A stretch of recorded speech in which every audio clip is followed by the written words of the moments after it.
Hello student, welcome back to my YouTube channel chapter to learn. तो चलिए आज start करते हैं हम 9th क्लास के एक्सरसाइज 6.2। ठीक है, इससे मैंने किसी भी क्वेश्चंस के डायग्राम नहीं लिए हैं, डायग्राम मैं खुद से ड्रॉ करूंगा यहाँ पे। ठीक है, चलिए तो जैसे फर्स्ट क्वेश्चन कह रहा है इन फिगर 6.28, तो सबसे पहली चीज कि फिगर देख लेते हैं हमारा 6.28 क्या है। ये दो पैरेलल लाइन है और इसमें ये एक ट्रांसवर्स लाइन है। ठीक है, इसमें ये ए है, ये बी है, ये सी है, ये डी है।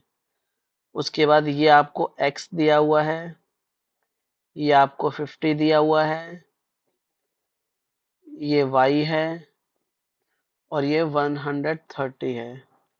ठीक है, तो इसके अंदर क्या फाइंड करना है आपको कि इसमें ए बी और सी डी यानी कि ये लाइन और ये लाइन दोनों ही पैरेलल यानी कि समांतर दी हुई हैं।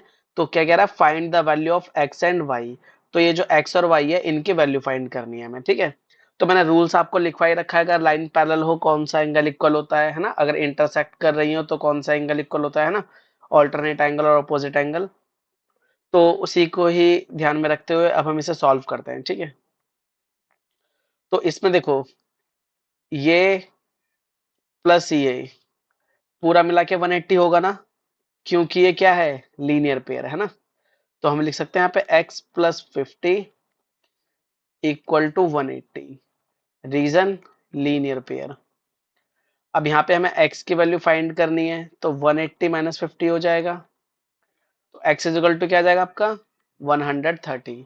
तो x की वैल्यू कंफर्म हो गई। अच्छा अब एक बात बताओ, ये y और ये 130 दोनों इक्वली होने चाहिए ना। तो y इज इक्वल टू सीधा मैं 130 लिख सकता हूँ। क्यों, वर्टिकली अपोजिट एंगल।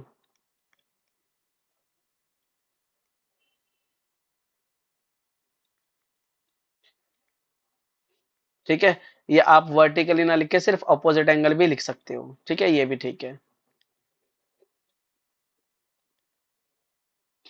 तो x भी आपका 130 आया और y भी 130 आया। ठीक है, अगर आपको वर्टिकली अपोजिट एंगल से नहीं समझ में आता है तो आप ऐसे करके अल्टरनेट एंगल भी यूज कर सकते हैं। ठीक है, जैसे ये और ये देखो z बन रहा है ना ये, तो मैंने आप लोगों को बताया हुआ है। एक मिनट में से हटा देता हूँ, उसके बाद फिर समझ में आएगा थोड़ा।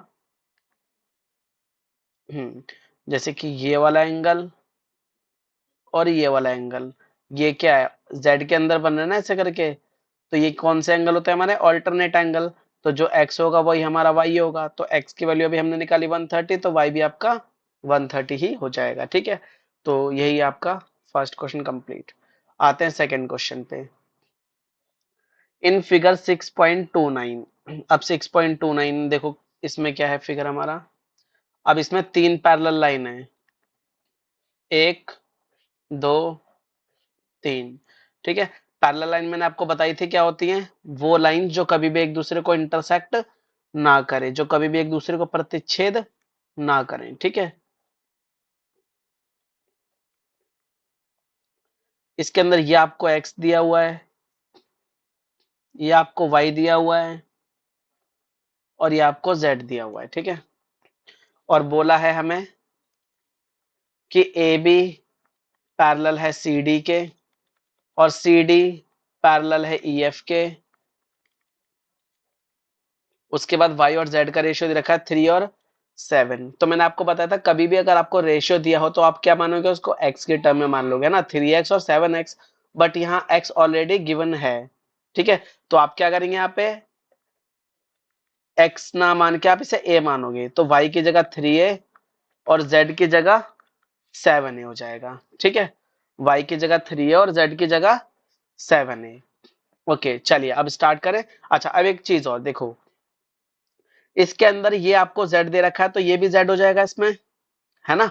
अब ये क्यों होगा z, क्योंकि देखो ये अल्टरनेट एंगल बन रहा है हमारा, है ना। ये ऐसे करके एक अल्टरनेट एंगल बनाया ना मैंने, एक बार फिर से देखो। ये यहां से फिर यहाँ पे और फिर ये, ठीक है, ये हमारा क्या है, अल्टरनेट एंगल है। तो इसलिए जितना ये होगा उतना ही ये हो जाएगा। ठीक है, तो y इज इक्वल टू, तो यहाँ पे मैं लिख सकता हूँ y वाई नहीं, या फिर एक काम करो, इसे भी z लिख दो यहाँ पे पहले, ठीक है। तो ये भी z है तो ये भी z हो जाएगा, क्योंकि ऑल्टरनेट एंगल है। तो अब मैं यहाँ पे लिख सकता हूँ कि y plus Z is equal to 180 होगा। क्यों होगा 180? क्योंकि अब ये लीनियर पेयर है। अब y की वैल्यू कितनी है? 3a। z की वैल्यू कितनी है? 7a, इक्वल में 180। 7 और 3 10a, इक्वल में 180। तो a is equal to 180 upon 10, cut के कितना आ जाएगा? 18। ठीक है, तो a की वैल्यू क्या आ गई आपकी? 18 आ गई। तो अब यहाँ पे y क्या था आपका? y है आपका 3a। तो y is equal to 3 into a की जगह 18, तो 18 3 जा 54। फिर उसके बाद क्या निकालना है आपको? z। तो z क्या है आपका? 7a। तो 7 इंटू ए की जगह 18 हो जाएगा, तो 18 7 जा कितना हो जाएगा आपका? 126। ठीक है, तो आपका y और z की वैल्यू आ गई। आपको फाइंड क्या करना है इसके अंदर? x फाइंड करना है। तो x कहाँ है आपका? ये रहा x। ठीक है, तो अच्छा एक चीज देखो, ये एंगल और ये z वाला एंगल, ये वाला, ये कौन सा एंगल है पता है? ये कॉरेस्पॉन्डिंग एंगल है। मैंने आपको बताया था ना कॉरेस्पॉन्डिंग एंगल बराबर होते हैं। तो मैं यहां लिख सकता हूं x इज इक्वल टू क्या होगा? x इज इक्वल टू होगा z के। क्यों होगा? क्योंकि वो कॉरेस्पॉन्डिंग एंगल है। कॉरेस्पॉन्डिंग एंगल, ठीक है, हिंदी में इन्हें बोलते हैं संगत कोण। तो इसलिए बराबर हो जाएगा हमारा। तो अब x की वैल्यू कितनी है हमारी? निकालनी है। z की वैल्यू कितनी है? 126। तो x भी कितना आ गया आपका? x भी आपका 126 ही हो जाएगा। ठीक है, चलो थर्ड क्वेश्चन। अब थर्ड क्वेश्चन का डायग्राम देखते हैं कैसा है हमारा। एक ये लाइन है, सीधी नहीं खींची अभी ये। एक ये लाइन है और एक ये लाइन है।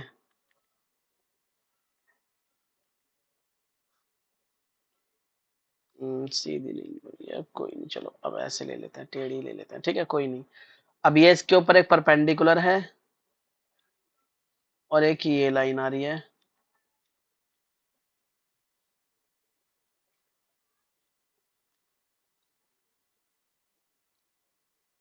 ठीक है, तो इसमें क्या है? ये आपका, ये है ए, ये है बी, ये है सी, ये है डी, ई, एफ और ये जी। ठीक है, ये कितना है आपका? जी। ओके, अब इसमें देखो क्या क्या दे रखा है, क्वेश्चन पढ़ लो आप। इन फिगर 6.30, अच्छा इस फिगर का नाम 6.30 है हमारा। If A B parallel to C D, A B C D के पैरेलल दे रखा है। E F perpendicular to C D, यानी कि ई एफ सी डी के ऊपर परपेंडिकुलर, मतलब ये 90 डिग्री का एंगल है। जी ई डी, ये रहा जी ई डी, यानी कि इतना एंगल, ये आपको दे रखा है कितना? 126। तो फाइंड करना है हमें, ठीक है। तो फाइंड क्या क्या करना है वो देख लेते हैं। फाइंड आपको करना है एक तो ए जी ई, फिर जी ई एफ और एफ जी ई, ये तीन एंगल आपको फाइंड करना है, ठीक है। चलो स्टार्ट करें। चलो सबसे पहले हम ये बताओ, जीई डी जो है, एंगल जीई डी, क्या आप जीई डी को लिख सकते हो जीई एफ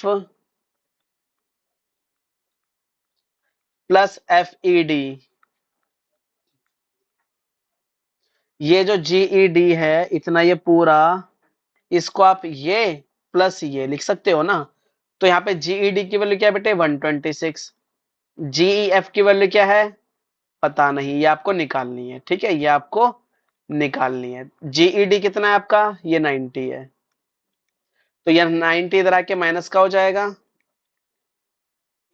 जीई एफ। तो 126 में से माइनस कर देंगे तो जीई एफ की वैल्यू कितनी आ गई आपकी? 36, यानी कि ये कितना हो गया आपका?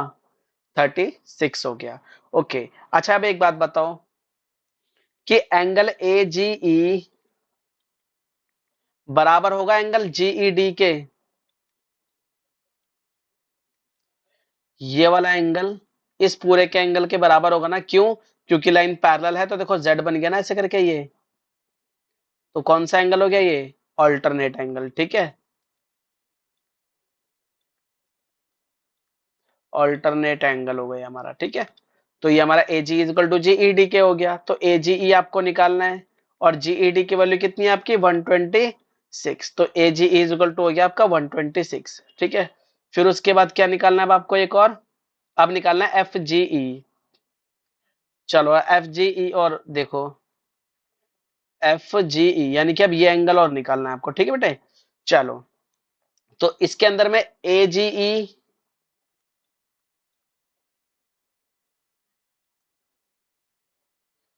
प्लस एफ जी ई, ये इज इक्वल टू 180 हो जाएगा। अब ए जी ई आपको 126 दे रखा है और एफ जी ई आपको निकालना है, तो ये इज इक्वल टू 180। अब F G E is equal to 180 minus 126, तो F G E is equal to क्या हो जाएगा, 180 में से 126 माइनस कर देंगे तो कितना बचेगा आपका, 54, ठीक है। तो ये आपका आंसर आ गए, तीनों आंसर आ गए, पहला ये रहा, दूसरा ये रहा और तीसरा ये रहा, ठीक है। तीनों एंगल निकालने थे आपको, तीनों एंगल पता चल गए। आता है क्वेश्चन नंबर 4, नेक्स्ट क्वेश्चन हमारा, एक मिनट।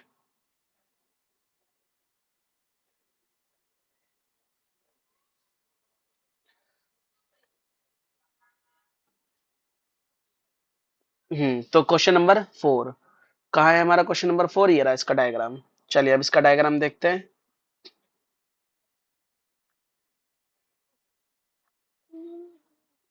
ये है आपका क्वेश्चन नंबर 4 का डायग्राम, ठीक है।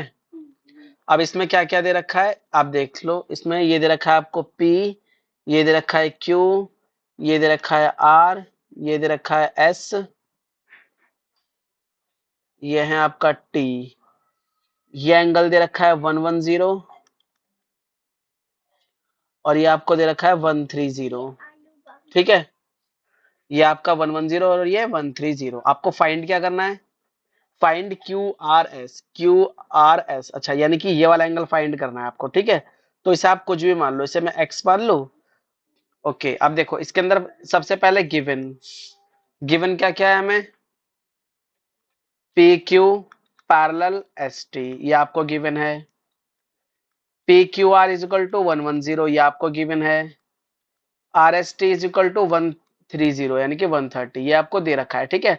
अच्छा, आपको फाइंड क्या करना है, आपको फाइंड करना है एंगल क्यू आर एस बराबर में कितना होगा, ठीक है। इसमें क्या करना है हमें, इसे में कंस्ट्रक्शन करनी पड़ेगी इसमें, ठीक है। अब कंस्ट्रक्शन क्या होती है, हिंदी में बोलते हैं इसे रचना। तो कंस्ट्रक्शन में क्या होता है, जो डायग्राम दिया हुआ है उसके अलावा अगर आपको उसके अंदर कुछ ऐड करना हो, कुछ लाइन ड्रॉ करनी हो, तो उसी को ही कंस्ट्रक्शन कहते हैं। तो यहां से मैं एक लाइन ड्रॉ कर देता हूं रफली इस तरीके से, ठीक है। और ये जो पूरी लाइन है ये एस टी के पैरेलल है आपकी, ठीक है। ये लाइन इसके पैरेलल है। तो अब एक बात बताओ, अब अगर मैंने कंस्ट्रक्शन यहाँ पे ड्रॉ कर दी, मैं यहाँ पे लिख देता हूँ, इसको नाम क्या लिखे, या फिर P Q are S T हो गया, इसे यू ले लो। तो कंस्ट्रक्शन में मैंने क्या करा, पी क्यू को यू तक बढ़ा दिया है ना, पी क्यू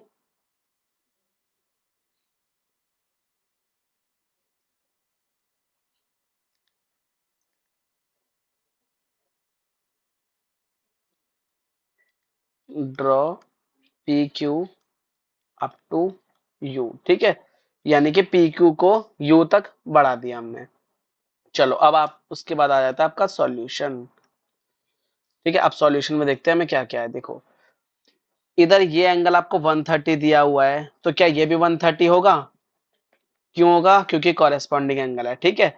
तो फिलहाल आप इसे कुछ मान लो, इसे आप y मान लो, ठीक है। तो मैं कह सकता हूं कि y इज इक्वल टू होगा 130, क्यों, क्योंकि कॉरेस्पॉन्डिंग एंगल।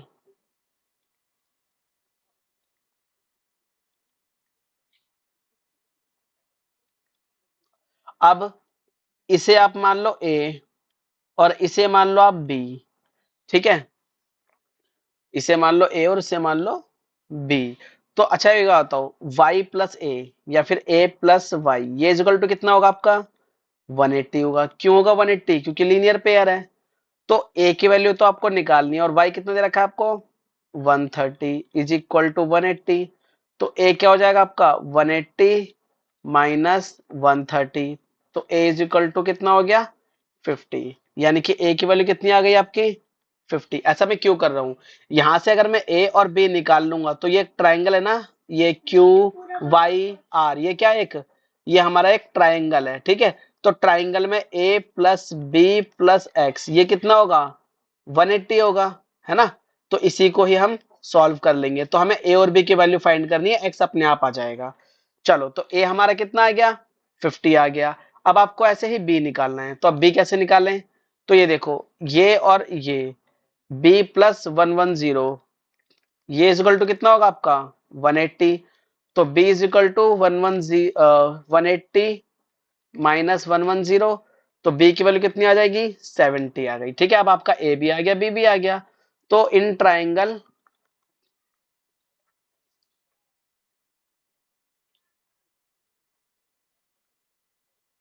में अब क्या है, a plus B plus X, angle a plus b plus X, ये इज इक्वल टू कितना होगा आपका 180। a कितना है आपका 50, b कितना है आपका 70, x आपको फाइंड करना है। तो 150 और 70 कितना हो गया आपका 120, plus X is equal to 180, X is equal to 180 minus 120, तो एक्स की वैल्यू कितनी होगी आपकी 60, ठीक है। ये आपका आंसर कंप्लीट। Question number 5। अब देखो 5 में क्या है कि ए बी और सी डी दो पैरेलल लाइन है, ठीक है। ये आपका ए बी और ये आपका सी डी, उसमें कुछ इस तरीके से फिर एक ट्राइंगल बन रहा है, ठीक है। आप ये अपना डायग्राम बुक में भी चेक कर सकते हैं। इस तरीके से कुछ दे रखा है आपको, ये ए है, ये बी है, ये सी है, ये डी है, ये पी है, ये क्यू है, ये आर है। ये आपको दिया हुआ है 50, ये दिया हुआ है वाई, ये दे रखा है 127 और ये है आपका एक्स। तो लिख दो यहाँ पे गिवन। तो क्या क्या गिवन है, A B parallel to C D, A P is equal to 50 और P R D is equal to 127, ठीक है। फाइंड क्या क्या करना है हमें, एक्स एंड वाई फाइंड करना है, ठीक है। चलिए सॉल्यूशन। तो सॉल्यूशन में अब हम क्या करेंगे कि angle A P R, angle A P R equal होगा पी आर डी के, ठीक है। अब क्यों होगा, ऑल्टरनेट एंगल।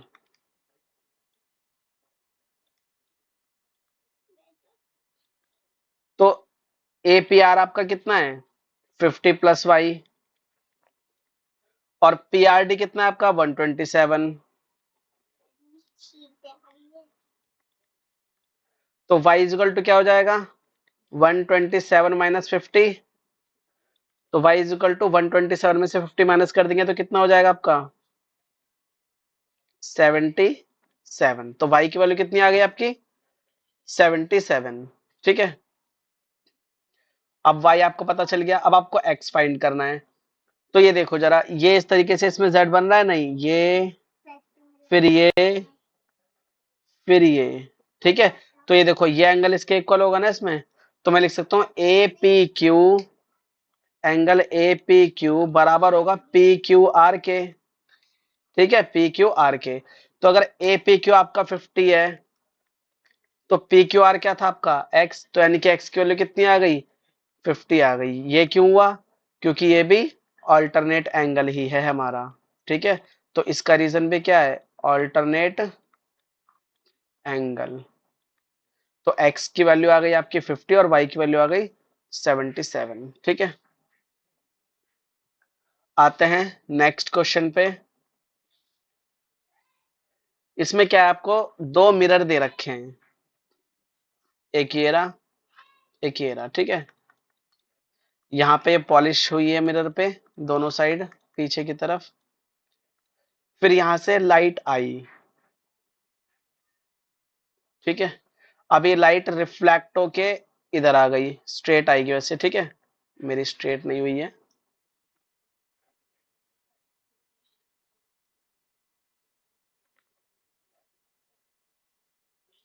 और फिर यहां से वापस चली गई, अगेन रिफ्लेक्ट हो गई ना। तो अब इसके अंदर लाइट इधर आई, फिर यहां से गई और फिर ये यहां से वापस इधर चली गई। ठीक है, तो ये दे रखा है आपको P, ये है Q, ये है R, ये है S, ये है A, B, C, D। ठीक है, अब आपको क्या करना है इसके अंदर, prove that A B parallel to C D, यानी कि ये लाइन इसके पैरेलल है, ये आपको प्रूव करना है। ठीक है, तो ये लाइन पैरेलल करने के लिए आपको क्या करना पड़ेगा, ये एंगल इक्वल करना पड़ेगा, ये पूरा एंगल इस वाले पूरा एंगल के इक्वल करना होगा। ठीक है, तो अब कैसे करेंगे वो देखते हैं। तो यहां से सबसे पहले एक नॉर्मल ड्रॉ कर लो। ठीक है, नॉर्मल मतलब एक परपेंडिकुलर ड्रॉ कर लो, इसका नाम है एम, और यहां से एक परपेंडिकुलर हो जाएगा, इसका नाम रख देंगे एन।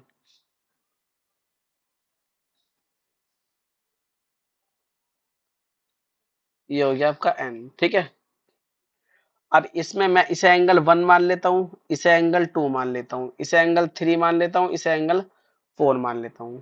अब आते हैं पहले गिवन। गिवन में क्या है आपको कि पी क्यू पैरेलल है आर एस के। ठीक है, अगर पी क्यू आर एस के पैरेलल है तो बी एम पैरेलल होगा एनसी के। क्यों होगा वो ध्यान दो, अगर दो लाइन पैरेलल है तो उसके अंदर जितने भी आप परपेंडिकुलर लाइन ड्रॉ करोगे वो सब आपस में पैरेलल होंगी ही होंगी। ठीक है, तो ये बात ध्यान रखनी है। तो ये परपेंडिकुलर तो है दोनों एम और एन, तो इसलिए ये भी पैरेलल होंगी। तो अगर ये पैरेलल हैं तो एंगल 2 इज इक्वल टू होगा एंगल 3 के, है ना, क्योंकि फिर z बन जाएगा ना, ये ऐसे करके, ये ऐसे, फिर ऐसे, और फिर ये ऐसे, है ना, ये क्या बन जाएगा, z बन जाएगा आपका, इसलिए वो पैरेलल हो जाएंगे, मतलब इक्वल हो जाएंगे एंगल। ठीक है, और रीजन क्या लिखेंगे इसका, ऑल्टरनेट एंगल। ठीक है, इसलिए एंगल बराबर हो जाएगा। दूसरा क्या है आपका, क्या एंगल 1 एंगल 2 के इक्वल होगा, बिल्कुल। ये कौन सा रूल है, तो ये है आपका लॉ ऑफ रिफ्लेक्शन। ठीक है, ये एक रिफ्लेक्शन का लॉ है, मतलब परावर्तन का नियम क्या है कि अगर मिरर से रे जा रही है और वापस टकरा के आ रही है तो इसमें ये इंसिडेंट एंगल रिफ्लेक्टेड एंगल के बराबर होता है। ठीक है, ये आप 10th क्लास में पढ़ेंगे। तो angle 1 is equal to angle 2 के हो जाएगा, similarly angle 3 is equal to angle 4 के हो जाएगा, अगेन लॉ ऑफ रिफ्लेक्शन। ठीक है, अब यहाँ पे मैं क्या लिख सकता हूँ कि angle 1 equal angle 2 equal angle 3 equal angle 4, है ना, यानी कि सभी आपस में एक दूसरे के इक्वल हो गए। तो अब यहाँ पे मैं लिखूंगा एंगल 1 प्लस एंगल 2 इक्वल होगा एंगल 3 प्लस एंगल 4 के। अब एंगल 1 प्लस 2 की जगह मैं ए बी सी लिख सकता हूँ, ए बी सी। क्यों लिख सकते हैं, क्योंकि देखो ये 1 और ये 2, तो ये पूरा एंगल यही तो हो गया एबीसी वाला, इसलिए इसकी जगह एबीसी लिखेंगे और 3 4 की जगह बी सी डी लिख देंगे। ठीक है, तो यहाँ पे इसकी जगह बी सी डी, तो A B C is equal to B C D क्या हो गया। तो अगर ये एंगल इक्वल हो गया ऑल्टरनेट एंगल, तो इसके रिवर्स से क्या होगा कि लाइनें पैरेलल हो जाएंगी। तो कौन सी लाइन, ए बी पैरेलल हो जाएगी सी डी के, जो आपको प्रूफ करना था। ठीक है, तो A B parallel to C D हो जाएगा आपका। ठीक है, चलिए, तो अब यहाँ पे आपकी वीडियो कंप्लीट हो गई। ठीक है, सारे क्वेश्चंस कंप्लीट हो गए हैं, तो आज की वीडियो यहीं रखते हैं, बाकी क्वेश्चन हम नेक्स्ट क्लास में करते हैं। तो अगर मेरी वीडियो पसंद आती है तो उसे लाइक करें, अपने फ्रेंड्स के साथ शेयर करें और मेरे चैनल को सब्सक्राइब करें। ठीक है, ओके बाय, टेक केयर।